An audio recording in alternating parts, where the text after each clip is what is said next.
এত এত টাকা খরচ করে রেস্টুরেন্ট বা দোকান থেকেই হোক আমরা কিন্তু এই চিকেন স্টিকটা কিনে খাই।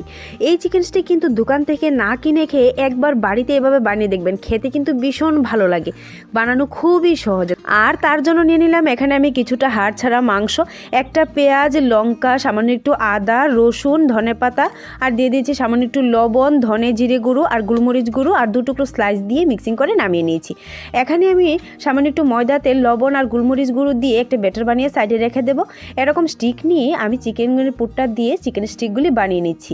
এখন আমি ময়দার ব্যাটারে চুবিয়ে নিয়ে ব্রেডক্রামে কুট করে গরম তেলে ভেজে নেব। গরম তেলে কিন্তু মিডিয়াম টু লো হিটে এটাকে ভালোভাবে ভাজতে হবে। একটু কড়া করে ভেজে নামিয়ে নিলে কিন্তু রেডি হয়ে যাবে এই চিকেন স্টিকটা। খেতে কিন্তু অসাধারণ হয় বাড়িতে বানালে, আর রেস্টুরেন্টের মতোই কিন্তু হয় এই চিকেন স্টিকটা। আর দেখো কতটা ক্রিস্পি হয়েছিল। তাহলে কিন্তু এরকম চিকেন স্টিক খুব সহজভাবে বানিয়ে একবার ট্রাই করতেই পারো। আর তোমাদের এখানে চিকেন স্টিকের দাম কত এটা কিন্তু কমেন্টে আমাকে জানিয়ে যেও।